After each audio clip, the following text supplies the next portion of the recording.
बेटा अभी तक हमने प्लानिंग चैप्टर में प्लानिंग का प्रोसेस, फीचर्स एंड प्लानिंग की इम्पोर्टेंस करी है. ठीक है. प्लानिंग का मतलब क्या होता है? Planning is deciding in advance what to do and how to do. Then we decided the process. Planning में क्या प्रोसेस होते हैं, क्या स्टेप्स हैं, वो प्रोसेस सीक्वेंस में याद करना है. उसके बाद हमने फीचर्स एंड इम्पोर्टेंस करें. Now next topic is limitations of planning. Limitations of planning. अब हम कर रहे हैं प्लानिंग की क्या लिमिटेशंस हैं, क्या कमियां हैं. ठीक है. हम एक बात कहते हैं, प्लानिंग may fail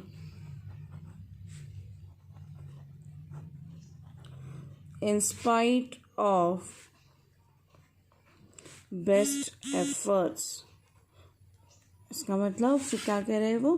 प्लानिंग में fail in spite of best efforts means पूरी मेहनत करने के बाद भी बेस्ट एफर्ट्स, हमने अच्छे से ऑल्टरनेटिव ढूंढे, बहुत कोशिश करके इनको एवेल्युएट करा, उसके बाद भी हमारी प्लानिंग फेल हो सकती है.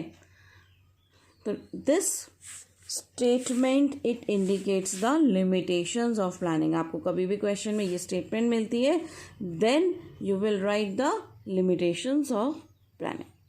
ठीक है. तो अगर कभी भी ये स्टेटमेंट आती है तो you will always say yes this is true because plans needs to be modified and changed according to the situation. This represents the limitation of planning. Now first limitation of planning is planning leads to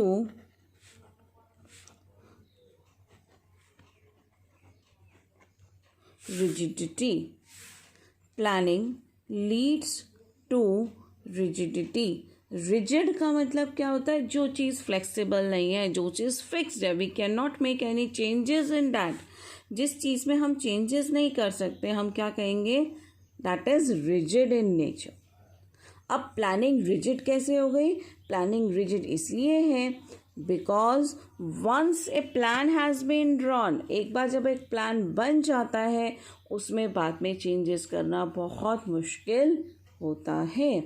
तो once a plan is drawn the managers can not change it, they will not change. ठीक है.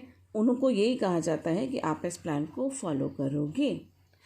So they don't have the flexibility to change the plan, and when they don't have any flexibility to change the plan, that means there is rigidity in the plan. और जब planning में rigidity हुई तो अगर situation change हुई तो हमें अपने प्लान्स में चेंज लाना पड़ेगा. When situations change we have to change the plan. अगर हम चेंज नहीं कर पा रहे हैं that means there is some problem, और उस प्रॉब्लम के मारे, उस चेंज सिचुएशन के मारे हमारे रिजल्ट्स, हमारे ऑब्जेक्टिव्स अचीव नहीं हो पाएंगे.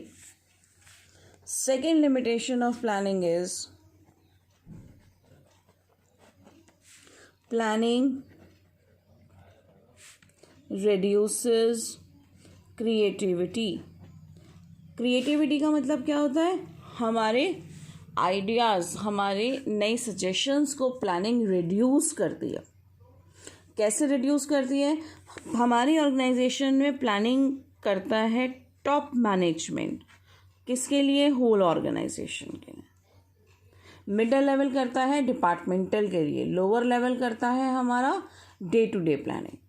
प्लानिंग हर कोई लेवल कर रहा है, मिडल लेवल भी कर रहा है, लोअर लेवल भी कर रहा है, टॉप लेवल भी कर रहा है. लेकिन टॉप लेवल ने किसके लिए प्लान किया? होल ऑर्गेनाइजेशन के लिए. तो जो भी प्लान टॉप लेवल मैनेजमेंट ने बना के दिए मिडल लेवल मैनेजर को कि आपको ये प्लान्स अचीव करने हैं, middle level manager is not in a position to change those plans. Middle level managers उन प्लान्स को चेंज नहीं कर सकते. ना वो चेंज कर सकते, ना वो इस प्लान से डेविएट कर सकते, ना वो इस प्लान में कुछ भी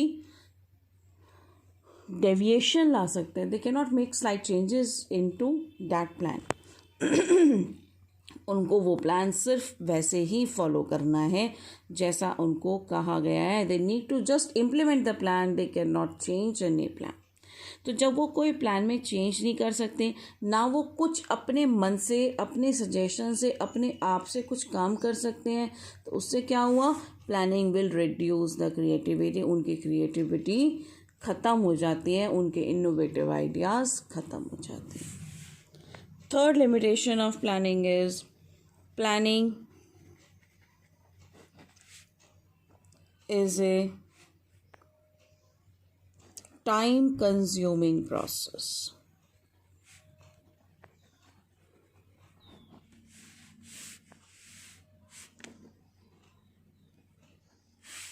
प्लानिंग क्या है, टाइम कंज्यूमिंग प्रोसेस है. टाइम कंज्यूमिंग प्रोसेस कैसे है, हमने प्लानिंग का प्रोसेस करा. प्लानिंग के प्रोसेस में क्या था, प्लानिंग के प्रोसेस में सबसे पहले हमने प्लानिंग की. जब हमने प्रोसेस किया तो first step was setting up of objectives. Objective decide करने में भी बहुत टाइम लगता है. फिर हमने अजम्पशंस लिए, फिर हमने ऑल्टरनेटिव्स ढूंढे. ऑल्टरनेटिव्स ढूंढने के बाद हमने ऑल्टरनेटिव्स को इवैल्यूएट करा. तो ये सब प्रोसेस में बहुत टाइम लगता है. हम क्या करते हैं, हम फिजिबिलिटी चेक करते हैं. फिजिबिलिटी चेक करने का मतलब कि क्या सच में ये पॉसिबल है, क्या जो हमने सोचा है, जो हमारे ऑब्जेक्टिव हैं, जो हमने ऑल्टरनेटिव्स ढूंढे हैं, क्या ये पॉसिबल है, क्या हम कर पाएंगे. It involves checking scientifically, checking the accuracy of facts.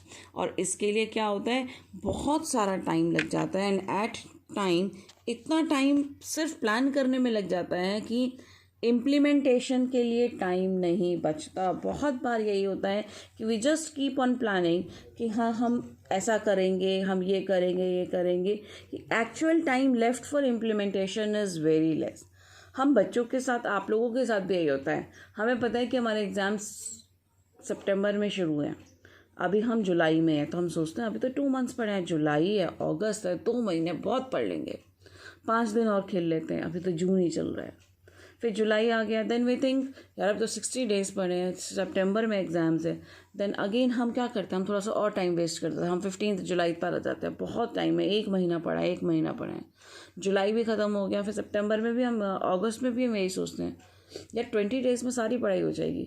अब हम क्या करें, हम प्लानिंग नहीं कर जा रहे, ऐसे पढ़ लेंगे, ऐसे पढ़ लेंगे. इम्प्लीमेंटेशन के लिए टाइम